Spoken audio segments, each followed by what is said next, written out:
ಮಂಡ್ಯದ ಮುತ್ತತ್ತಿಯಲ್ಲಿ ಒಂದೇ ಕುಟುಂಬದ 5 ಜನ ಏನು ಜಲ ಸಮಾಧಿ ಆಗಿ ಹೋಗಿದ್ರು ಅವರ ಕೊನೆ ಕ್ಷಣದ ವಿಡಿಯೋಗಳು ಈಗ ನಮ್ಮ ಒಂದು ಚಾನೆಲ್ಗೆ ಸಿಕ್ಕಿದೆ.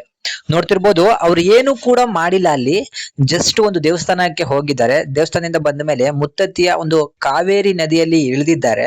ಸೊ ಕಾವೇರಿ ನದಿಗೆ ಇಳಿದ ಮೇಲೆ ಸಂತಸದಿಂದ ನೀರಿನಲ್ಲಿ ಆಟ ಆಡ್ತಿದ್ರು. ಅಲ್ಲಿ ಸದ್ಯಕ್ಕೆ ಚಿಕ್ಕ ಮಗುನು ಕೂಡ ಇತ್ತು. ಆ ಮಗು ಹೋಗಿಲ್ಲ ಹೆದರಿ.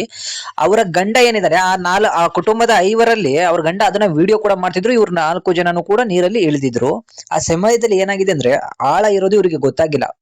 ಒಬ್ಬೊಬ್ರೆ ಮುಳುಗಕ್ ಶುರು ಮಾಡಿದ್ದಾರೆ. ಒಬ್ಬರನ್ನ ಹಿಡಿಯೋಕೆ ಮತ್ತೊಬ್ಬರನ್ನ ಹಿಡಿಯೋಕೆ ಇನ್ನೊಬ್ರು, ಹಾಗೆ ಹೋಗ್ತಾ ಹೋಗ್ತಾ 4 ಜನನು ಕೂಡ ನೀರಲ್ಲಿ ಕೊಚ್ಕೊಂಡು ಹೋಗೇ ಬಿಟ್ಟಿದ್ದಾರೆ. 4 ಜನನು ಅಲ್ಲೇ ಜಲಸಮಾಧಿ ಆಗಿ ಹೋಗ್ಬಿಟ್ಟಿದ್ದಾರೆ.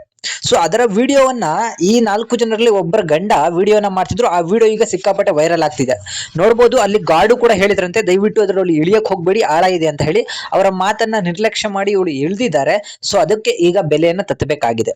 ದಯವಿಟ್ಟು ಎಲ್ರು ಕೂಡ ಅನ್ಕೊಳ್ಳಿ, ನಾವು ಎಲ್ಲೋ ಒಂದು ಕಡೆ ಒಂದು ಸಂತೋಷದ ಕ್ಷಣಗಳನ್ನ ಕಳಿಯಕಂತ ಹೋದಾಗ ಅಲ್ಲಿ ಅಪಾಯ ಇದೆ ಅಂತ ಹೇಳಿದ್ರೆ ದಯವಿಟ್ಟು ಹೊರಗಡೆ ಬನ್ನಿ. ನಿಮ್ಮ ಚೆಲ್ಲಾಟ ನಿಮಗೆ ಪ್ರಾಣ ಸಂಕಟವನ್ನ ತರಬಹುದು ಅನ್ನೋದಕ್ಕೆ ಇದೊಂದು ದೊಡ್ಡ ಉದಾಹರಣೆ ಅನ್ಬೋದು. ಏನೇ ಆಗ್ಲಿ, ಆ ವಿಡಿಯೋ ಮಾಡ್ತಿದ್ದನು ಇವ್ರನ್ನ ಕಾಪಾಡಕ್ ಹೋಗಿದ್ದಾನೆ. ಅಷ್ಟರೊಳಗೆ ಅಲ್ಲೇ ಇದ್ದಂತಹ ಲೋಕಲ್ಸ್ ಏನಿದ್ದಾರೆ ಅವರು ನೀರಲ್ಲಿ ಬಿದ್ದು ಅವನನ್ನ ಉಳಿಸಕ್ಕಾಗಿದೆ. ಇನ್ನು ಉಳಿದವ್ರು ಯಾರು ಕೂಡ ಉಳಿಯಕ್ ಆಗಿಲ್ಲ.